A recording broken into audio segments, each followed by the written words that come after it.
안녕하세요. 이 교수의 책과 사람 크리에이터 이현정 교수입니다. 오늘은 책 한 잔의 북토크 시간인데요.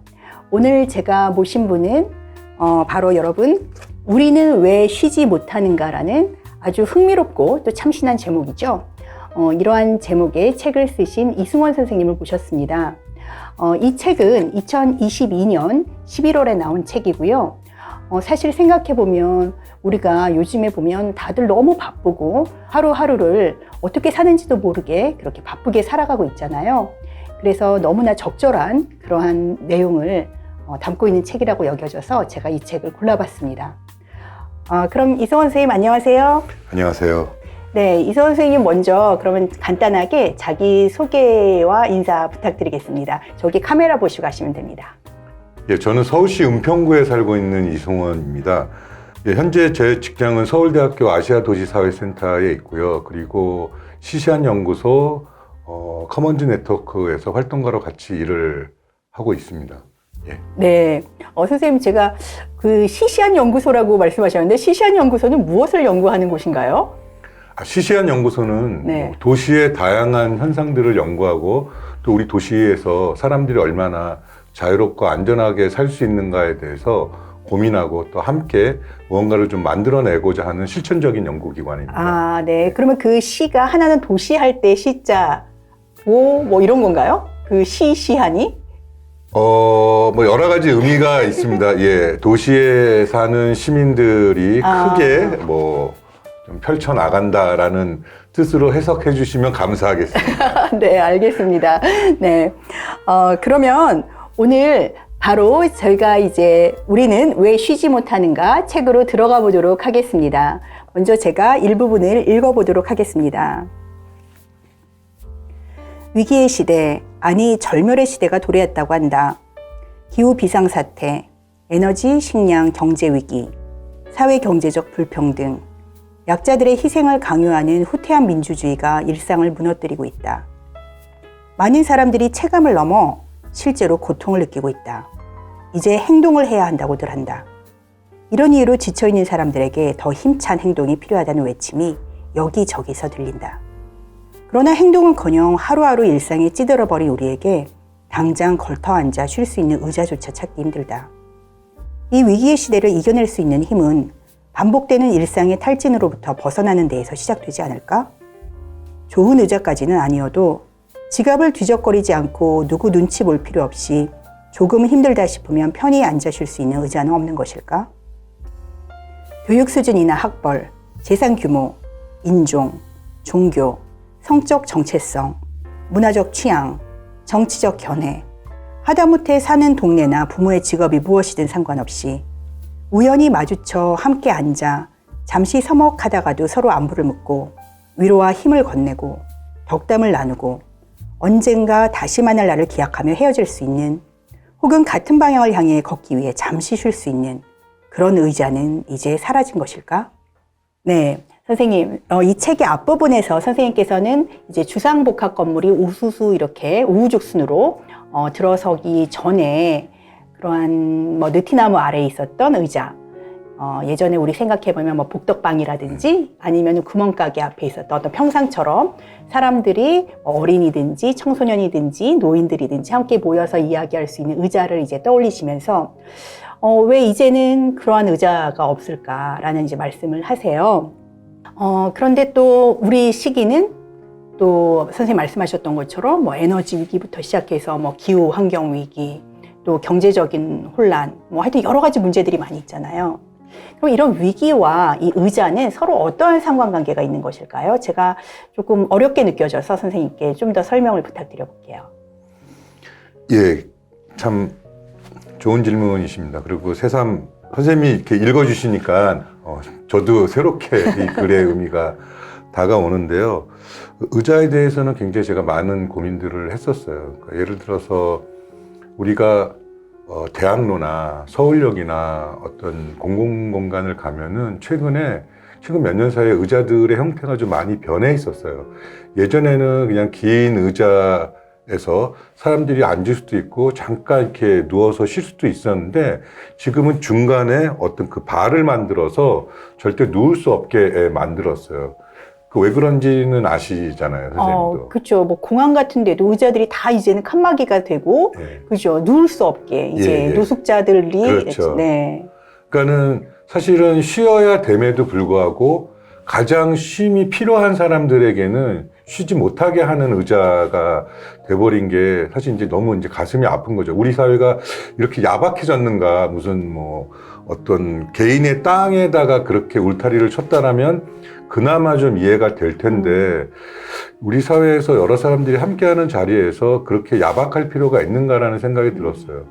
어떻게 보면은 위기는 어느 시대나 항상 이제 있을 수가 있는데, 문제는 우리가 그 위기에 처했기 때문에 불안한 것이 아니라 위기에 처했을 때 이것을 어떻게 해결하는가 방법을 몰라서 사실 불안한 거잖아요. 네네.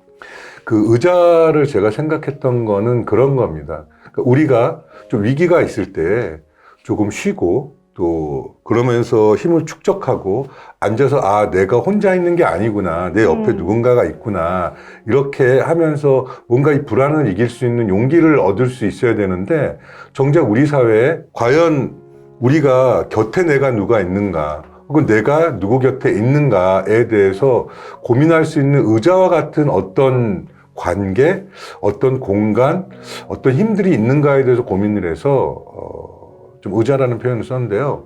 혹시 그 예전에 가수, 한 오래전 가수입니다. 이게 장재남이라는 네. 가수가 있어요. 네. 그분의 노래 중에 비느자라는 노래가 있어요. 아, 네. 제가 여기서 부르기는 좀 민망하지만 그게 뭐 네. 서 있는 사람은 오시오, 나는 비느자, 당신의 자리가 되겠습니다. 뭐 두 사람이 와도 괜찮고 세 사람이 와도 괜찮고, 외로움에 지친 모든 사람들 무더기로 와도 괜찮소. 아, 네. 이런 노래예요. 한 70년대 중후반에 나름 히트를 쳐서 제가 이제 초등학교 때 멜로디랑 이런 게 좀 재밌어서 흥겨웠는데, 그러니까 누구나가 서로에게 의자가 될 수 있다면 위기 자체가 우리 삶에서 전혀 없을 수는 없겠지만 적어도 그 위기를 대면하는데 뭔가 좀 아름답고 용기 있게 대처할 수 있지 않을까. 그래서 의자라는 거를 한번 생각해 봤습니다. 네. 선생님 말씀을 듣고 나니까 정말 의자라는 게 참 아까도 말씀하셨지만 요즘에는 이제 뭐 노숙자라든지 그냥 쓸데없이 괜히 뭐라 그럴까 도시의 환경을 어지럽힌다라고 그렇게 간주되는 그러한 사람들이 머물지 못하도록 의자도 막 정말 각박하게 칸을 막아놓고 이제 더 이상 누울 수 없는 그러한 의자가 되기도 했고, 또 동네에도 가보면은 우후죽순 카페들은 들어서지만 사실 우리가 편하게 앉을 수 있는 그런 의자는 없어지는 것 같아요. 그렇죠. 네. 그래서 선생님 말씀처럼 정말 우리가 이런 위기에 봉착해 있지만 누군가 같이 이야기할 수 있고 같이 나눌 수 있는 사람이 있다면 좀 덜할 텐데, 불안감이라든지 이런 걱정이 덜할 텐데 그런 공간이 있나 하는 생각이 정말 듭니다. 제가 이제 감히 유언을 항상 생각을 한 적이 있었어요. 네, 네. 제 가능한 한 저에 대한 모든 어떤 기억들의 조각들을 지워줬으면 좋겠다라는 거예요. 그러니까는 뭐 남아있는 사람들이 저를 기억하기 위해서 너무 이렇게 힘들게 살 필요는 없다. 뭐 물론 뭐 힘들게 살 사람이 몇 명 있겠냐마는 그 중에 하나가 그 무덤이나 어떤 그 뭡니까 뭐죠? 그 납골당을 네, 만들고, 물론 거기를 방문하는 것이 또 삶에 뭔가 이제 성찰을 주는 시간이기도 하지만 또 한편으로는 힘든 시간이기도 하잖아요. 그래서 저는 그런 생각을 했어요. 우리가 묘나 납골당을 만들지 않고 의자를 대신 만들어 놓으면 어떨까. 그래서 저는 만약에 저를 위한 뭔가를 추모할 수 있는 뭔가를 만들다면 공공장소나 혹은 제가 있었던 곳에 의자를 하나 만들어 줬으면 좋겠다. 왜 이제 외국 가면은 그죠. 무슨 네, 메모리 네. 오브 누구누구 이렇게 해놓으니까 네. 공원에 그런 것들이 많이 있잖아요. 저는 그래서 묘지나 납골당보다 의자가 있다면 그 사람을 기억할 수도 있고, 만에 내가 다시 이 세상에 돌아오면 제가 제 무덤을 가기보다는 제 의자에 가는 게 더 낫지 않겠어요. 뭐 그런 생각을 한번 해봤어요. 그런 의자와 관련돼서도. 네. 아니, 선생님, 정말 의자와 관련된 정말 많은 생각을 하고 계셨네요. 저는 선생님 이 부분을 읽으면서 그 예전에 그 월든 헨리 소로우가, 소로우가 사는 집에 자기가 의자가 딱 3개만 있다, 뭐 이런 이야기를 했었던 그 기억이 떠오르면서 항상 누군가 방문해서 자신과 이야기를 나누고 이제 고민을 할 수 있는 이제 그러한 공간으로서의 의자를 또 이야기했었던 것도 떠올랐습니다. 네, 선생님 그러면 다음으로 제가 넘어가도록 할게요. 네. 과잉 소비 문화, 자기 자식만을 유일한 생존자로 만들기 위해 부모들이 기꺼이 지출하는 사교육비, 하루가 다르게 치솟아 우리를 21세기 화전민으로 만드는 집값과 상가임대료, 이 연쇄사슬을 따라서 가계부채는 암세포처럼 빠른 속도로 번져나간다. 결국 가족 모두는 닥치는 대로 일을 해야 한다. 부부의 맞벌이는 더는 양성평등의 상징이 아닌 누군가에게는 가계부채의 낙인이 돼버린 지 오래다. 부모와 자녀들은 확실하지도 않은 미래의 그 어떤 것을 위해 오늘의 즐거움을 포기한 채 서로의 생존을 기원한다. 이런 상황에서 최소한의 가족 구성으로서 핵가족을 꾸리는 것조차 점차 어려운 일로 여겨진다. 연애, 결혼, 출산, 육아, 인간관계, 희망을 포기해야 생존할 수 있는 개인만 홀로 남겨지게 된다.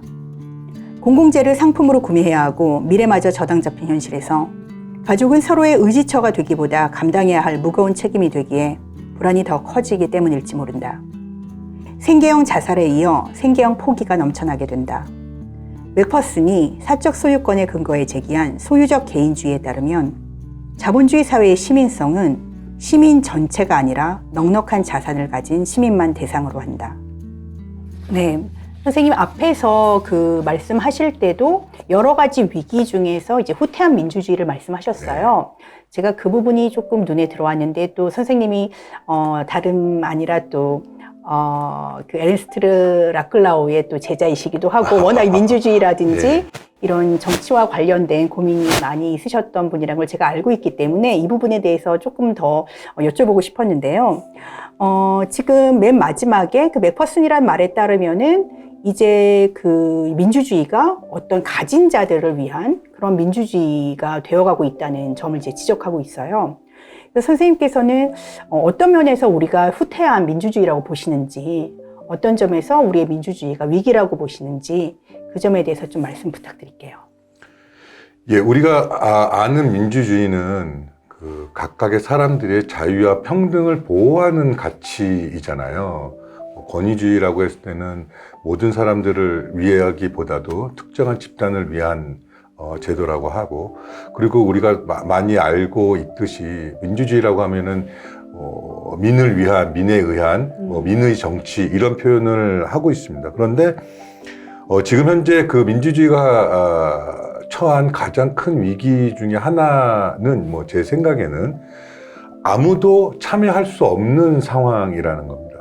사실 민주주의라고 하는 거는 더 많은 사람들이 더 많은 목소리를 갖고 참여해서 폭력적이지 않고 평화롭게 서로 대화하고 협의해 나가고 서로의 자유를 존중해야 되는데 누구는 참여하고 누구는 못 참여하고의 수준을 넘어서서 사실 아무도 참여할 수가 없는 상황이 된 거죠. 저는 그게 가장 큰 위기라고 생각을 합니다. 선생님 말씀을 들으면 그러면 선생님께서는 민주주의가 그야말로 우리가 뭐 투표하는 거 그거 이상으로 생각하시는 것 같아요. 사실 투표는 사람들이 이제 참여를 해서 그죠? 지역에 있는 뭐 어떤 사람들이라든지 아니면 우리가 대통령을 뽑는다든지 뭐 이렇게 뽑잖아요. 근데 선생님께서 지금 말씀하신 아무도 참여하지 않는다. 라고 말씀하실 땐 그럼 어떠한 게 민주주의에서의 어떤 핵심적인 참여라고 보시는 건가요? 예, 저는 참정권 혹은 우리가 뭐 대통령, 국회의원 선거, 뭐 지방선거 때 투표라는 것도 저는 굉장히 중요한 거고, 만약에 우리가 다른 민주주의의 참여 형태를 고민하기가 너무 바쁘다면 투표를 열심히 하는 것도 저는 굉장히 중요한 민주주의 참여 의식이라고 생각을 합니다. 다만 우리가 투표를 한다라는 거는 내가 뭔가를 결정해서 가는 거잖아요. 근데 그 결정을 하려면은 사실 다양한 정보도 접해야 되고 그 정보를 가지고서 내가 사람들과 의견도 나누고 토론도 하고 또 그것에 대해서 신중하게 생각할 수 있는 그러한 시간과 기회들이 있어야 됩니다.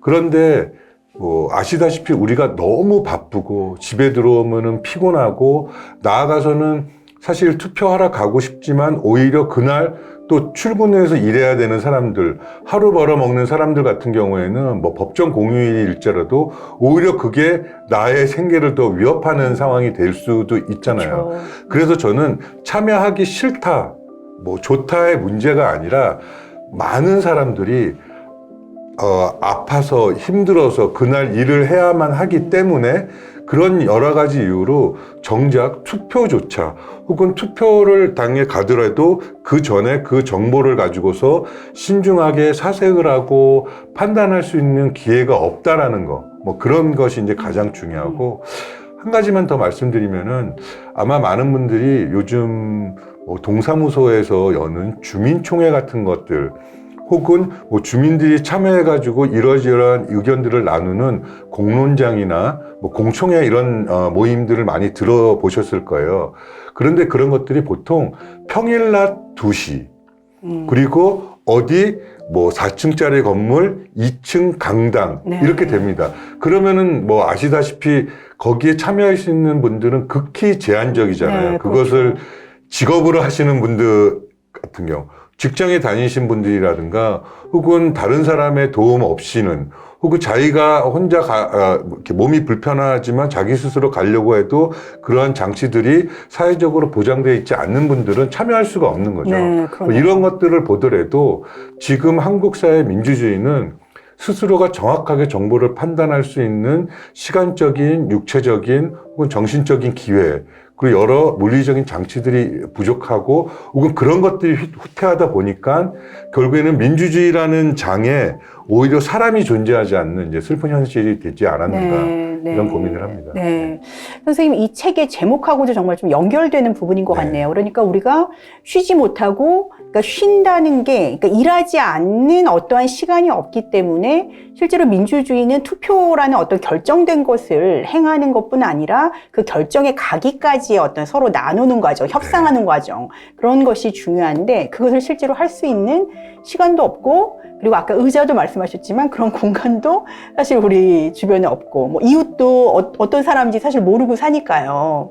그러니까 그러한 상황에 대해서 좀 말씀해 주신 것 같고 가슴에 좀 와닿는 이야기인 것 같습니다. 뭐 최근 이슈와 관련돼서 한 가지 덧붙이면 최근에 뭐 그 주 노동 시간을 네, 60시간, 맞아요. 69시간 이러는데 예를 들어서 만약에 뭐 더 복잡한 상황들도 있겠지만은 선거 시기 즈음에 주 69시간을 해야 된다. 이렇게 되면은 그야말로 그 사람은 그 선거 시기에 아까 말씀드린 그 정치인들과 어떤 정당의 정책들을 숙고하고 고민해야 될 시간은 없는 거잖아요. 그냥 밤늦게까지 일하고 쓰러져서 자고 그 막상 투표하러 가는 날도 일을 하러 나가야 되고 뭐 그런 거죠. 그러니까는 이렇게 장시간 노동을 한다라는 것은 사람들이 나 스스로의 자유를 위해서 실제적으로 정치를 고민하고 참여할 수 있는 기회조차도 사장시킬 수 있는 문제가 있는 거죠. 네, 그러네요. 그런 의미에서 아까 이야기했었던 어떤 그 소유권 민주주의라든지 이런 이야기는 정말 가진 자들만의 어떤 여가가 있는, 쉼이 있는 사람들만의 민주주의가 될 수 있는 그런 위험이 있네요. 그러면 사실은 진정한 의미에서 민주주의가 아닌 거잖아요. 그렇죠. 요즘은 예를 들어서 5공화국 시대에는 당시 정권이 민주주의란 표현을 잘 안 썼잖아요. 네. 정의, 사회정의라는 네. 표현, 정의 구현 뭐 이런 표현을 썼습니다. 본인은 민주주의를 지향하지 않는다라는 것을 분명히 밝혔어요. 그러나 지금은 서로가 민주주의라고 얘기하는 시대예요. 나는 민주주의 아니야. 나는 민주주의가 아닌 땡땡땡주의자야. 라는 표현을 하지 않는 이제는 누구나가 민주주의라는 말을 쓰기는 하는 사회이지만 이제 거기서 우리가 그야말로 쭉쟁이와 알곡을 가려야 되는데 그 가릴 수 있는 정보나 시간조차 없는 것이 사람들을 더 무력하게 만드는 게 아닌가 싶어요. 네. 그렇게 되면 결국은 어떠한 중요한 정치적 결정이 몇 사람, 어떤 소수의 사람들에 의해서 좌지우지 되거나 그렇죠. 어떤 힘을 가지고 있거나 뭐 권력이나 아니면은 돈을 가지고 있거나 이러한 사람들에 의해서 마구 휘둘릴 수 있는 그럴 가능성도 더 많아지겠네요. 그렇죠. 이게 휘리릭 되는 거죠. 그러니까는 사실 1인 1표라는 게 여러 가지 장단점이 있지만 또 하나는 모든 사람들이 평등하고 똑같이 존엄하다는 것을 인정을 해주고 그 부자든 가난한 자든 권력자든 또 힘들게 살아가는 사람들이든 다 한 명이 한 표씩을 갖고 있다는 건데 이런 면에서는 굉장히 우리 사회가 민주적이에요. 그런데 말씀드린 그 다양한 계층들 중에서는 그 한 표를 정말로 편하게 자기 자유롭게 사용할 수 있는 사람이 있는가 하면은 그 표 하나가 너무너무 사용하기 힘든 사람들이 있잖아요. 네네, 그렇죠. 그래서 민주주의이긴 한데 우리가 이 민주주의가 작동할 수 있도록 할 수 있는 것은 무엇인가에 대해서도 사실 고민을 해야 되는 거겠죠. 네, 그렇습니다. 네, 오늘은 우리는 왜 쉬지 못하는가 이승원 선생님을 모시고 함께 이야기를 나눠봤는데요. 여러분 어떠셨나요? 지금 이 유튜브를 보시면서도 또 다음엔 내가 무엇을 해야지, 오늘 밤에는 무엇을 해야 되는데 라고 또 일에 대해서 생각하고 계셨나요? 그동안 너무 바쁘게 쉬지 못하고 사셨다면 한번 오늘은 나의 쉼에 대해서 생각해보는 시간을 가져보시면 어떨까 싶습니다. 그러면 오늘 저는 여기까지 하도록 하겠고요. 다음 시간에 또 여러분께 좋은 책 그리고 또 좋은 분과 함께 시간을 만들어 보도록 하겠습니다. 오늘 영상이 좋으셨다면 좋아요, 구독, 알림 설정 부탁드리겠고요. 다음 시간까지 선생님, 네, 안녕히 계세요. 감사합니다. 안녕히 계십시오.